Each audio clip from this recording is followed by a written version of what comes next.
तो फाइनली मैं निकल चुकी हूँ अपने मायके के लिए। माँ का फ़ोन आया था कि माँ की तबीयत अच्छी नहीं है काफ़ी टाइम से, एंड वो मना कर रही थी कि तू मत आ, लेकिन मेरा मन नहीं मान रहा है, तो मैं बच्चों को यहीं छोड़कर जा रही हूँ अपने घर।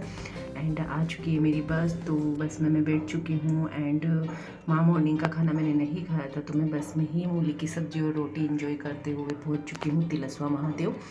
रास्ते में तिलस्वा महादेव बस रुकती है 5 से 10 मिनट के लिए, तो मैं उसी बीच ड्राइवर अंकल को बोलकर दर्शन करने चली जाती हूँ। तो मैं आपको भी यहाँ के दर्शन करवा देती हूँ। ये है तिलस्वा महादेव का मेन मंदिर, एंड यहाँ पुजारी जी प्रसाद चढ़ा रहे थे भगवान को। और ये तिलस्वा महादेव है जो कि बहुत ही प्रसिद्ध मंदिर है, एंड स्किन रिलेटेड सभी प्रॉब्लम्स के लिए यहाँ बहुत से श्रद्धालु लोग आते हैं। तो ये है हमारे तिलस्वा महादेव। यहाँ आकर आपकी सारी मनोकामना पूर्ण होती है, तो आप एक बार दर्शन करने ज़रूर आए। भगवान के यहाँ सामने जोत जली हुई है, एंड पुजारी जी अपना काम कर रहे हैं।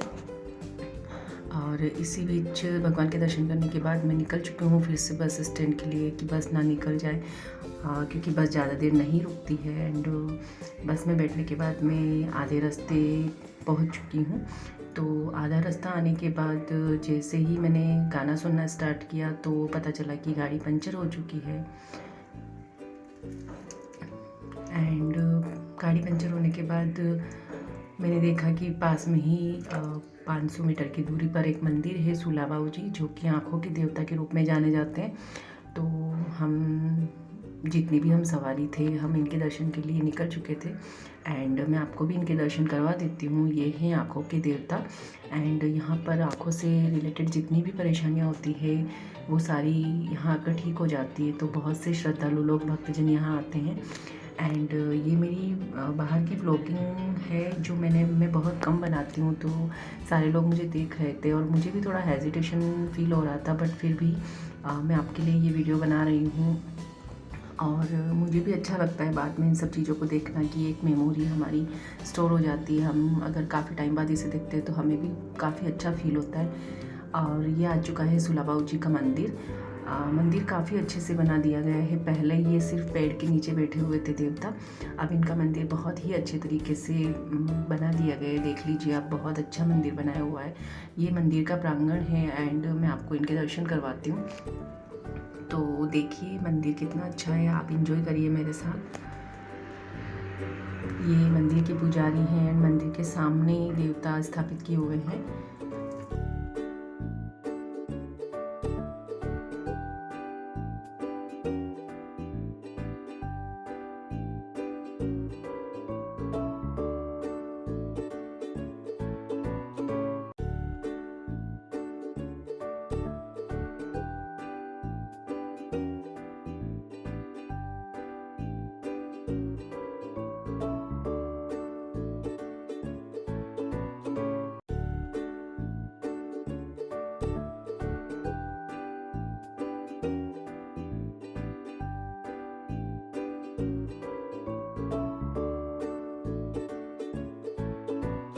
मैं भी अपना धूप लगा देती हूँ। इत्तेफाक से मैं इस मंदिर में आ चुकी हूँ, एंड काफ़ी टाइम हो चुका था मुझे आए हुए, तकरीबन 15 से 20 साल। तो हो सकता है इन्होंने ही बुलाया हो मुझे। और अब मैं निकल चुकी हूँ मंदिर से बाहर। मंदिर का बाहर का व्यू दिखाती हूँ मैं आपको। बहुत अच्छी जगह है, और बहुत मंदिर के पास भी बहुत सारी जगह हैं। यहाँ लोग रसोई लेके आते हैं, पूजा करते हैं उनकी मनोकामना पूरी होने के बाद। तो मैं फिर से निकल चुकी हूँ बस के लिए, एंड बैठ चुकी हूँ बस में। 20 से 25 मिनट लगे थे बस का टायर चेंज करने में। तो हम आ चुके हैं घाटे के ऊपर, तो घाटे को भी कर लेते हैं एंजॉय। घाटे के ऊपर भी अच्छे से रोड को थोड़ा ब्रॉड किया जा रहा है, अच्छे से इसे बनाया जा रहा है। तो ये यहाँ का व्यू भी बहुत अच्छा हो चुका है और काफ़ी अच्छा लगता है। मैं जब भी यहाँ आती हूँ मुझे लगता है कि उत्तराखंड में आ चुकी हूँ। तो आप जब भी यहाँ आएँ इस जगह को ज़रूर देखें, ये बहुत ही अच्छा बना दिया गया है।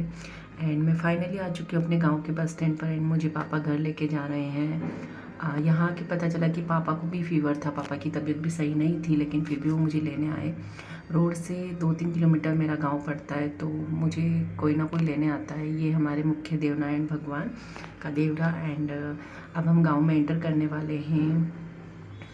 मन में इच्छा हो रही कि माँ को एक बार देख लूँ, थोड़ी टेंशन कम हो। तो ये आ चुका है हमारा घर। और सब बैठे थे छत पर एंड ये रह गई मेरी मम्मी, भाभी एंड मेरी भतीजी। तो इन्होंने बनाए हुए थे पुलाव, तो मेरा वेट कर रहे थे कि छोरी आ जाए उसके साथ ही खाएंगे। तो पापा मम्मी सब मेरे साथ ही बैठ कर चावल खा रहे थे। एंड मम्मी ने फिर भतीजे को बोला चाय बना के ला, तो मैंने सोचा चलो मैं उसको कंपनी दे देती हूँ। मैं आ चुकी हूँ उसके साथ नीचे चाय बनाने के लिए।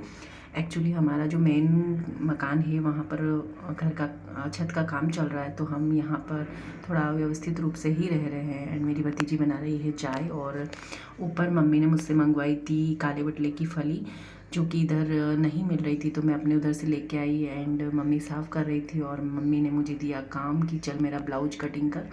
एंड उसकी तबीयत सही नहीं थी तो वो नहीं सिल पा रही थी, एंड मुझे दिया उसने ब्लाउज काटने के लिए। बट यहाँ आने के बाद मेरा मेन जो वर्क होता है ना, जो फिक्स है कि ये होना ही है, मम्मी और मेरा झगड़ा। मम्मी को मेरी कोई भी चीज़ समझ में नहीं आती और अच्छी नहीं लगती है, वो हर चीज़ में कमी निकालती, मैं उसको समझा रही और मम्मी मुझे समझा रही है।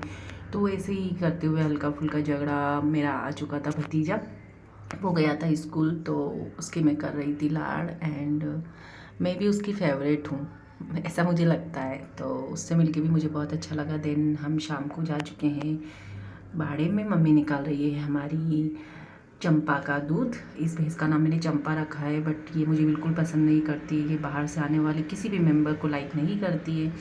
तो मम्मी दोहने लगी इसका दूध, एंड मम्मी की तबीयत सही नहीं थी, मैं निकालने वाली थी, बट ये भैंस मुझे पास भी नहीं आने दे रही थी, ये दोनों बच्चे। और चलिए कर लेते हैं अब बाड़े की सफाई। मुझे डालना है गोबर, और मैं इसको फेंकने के बाद, पूरे बाड़े की सफाई करने के बाद, घर के लिए मुझे चूल्हा लगाने के लिए राड़े भी लेके जाने हैं, तो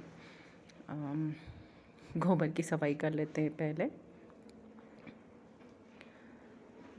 एक्चुअली पहले हाथ से ही गोबर उठाते थे, बट फिर पापा ने ये मोटरसाइकिल की डिक्की के कुछ गोबर भरने के बना दिए थे, तो इससे थोड़ा जल्दी काम हो जाता है।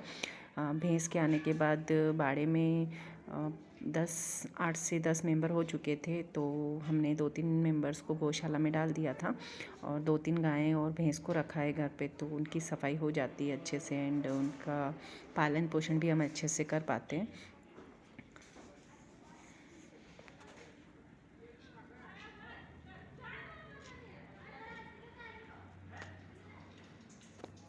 इसके बाद और भी कुछ काम हो तो मैं कर लेती हूँ।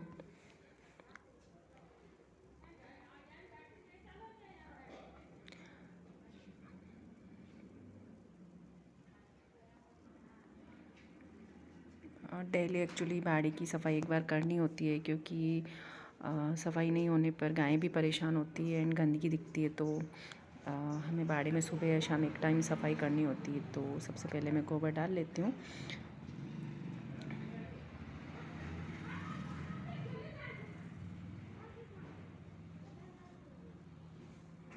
ओके, मैं जा रही हूँ अब रोड़ी में गोबर डालने के लिए, जहाँ पर गोबर इकट्ठा किया जाता है। अब मैं ले लेती हूँ चूल्हा लगाने के लिए राड़े, तो चलिए इकट्ठा कर लेते हैं राड़ों को।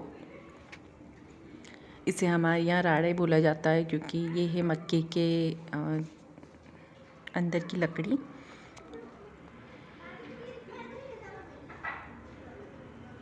इससे चूल्हा आसानी से लग जाता है। एंड अब मम्मी भर भर के दे रही है मुझे भूसा, जिसे मुझे डालना है गाय और भैंसों को।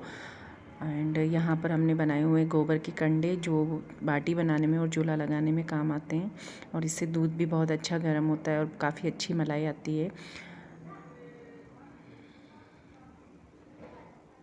मम्मी की तबीयत ख़राब थी, फिर भी मम्मी को आना पड़ा बाड़े में, क्योंकि भैंस किसी और को दूध नहीं देती है एंड भाभी की तबीयत ख़राब है, तो मैं मम्मी की हेल्प के लिए आ चुकी थी। एंड अब आई अन्नू को खिलाने की बारी, तो मैं अन्नू को थोड़ा सलाड कर लेती हूँ, एंड मैं इसके थन को भी टच करते रहती हूँ, ताकि मेरा कभी नंबर आए दूध निकालने में तो ये मुझे लात ना मारे। और इसके लाड़ करने के बाद अब मैं डालने जा रही हूँ गोबर। तो हो चुकी है पूरे बाड़े की सफाई, एंड फाइनली हम बाड़े का पूरा काम अच्छे से निपट चुके हैं। तो ये हो चुका है सारा काम, एंड अब हम जाते हैं घर पर। मम्मी को जाना था फ्रेश होने, बट ये भैंस का बच्चा मेरे साथ नहीं आ रहा था, वो मुझे नहीं जानता है, मम्मी का कर रहा था वेट। और रास्ते में हम काफ़ी हंसते हुए हंसी मजाक करते हुए आए थे, क्योंकि ये बच्चा मम्मी को वापस घर लेके आ चुका था, उसे नहीं जाने दिया उसने फ्रेश होने के लिए।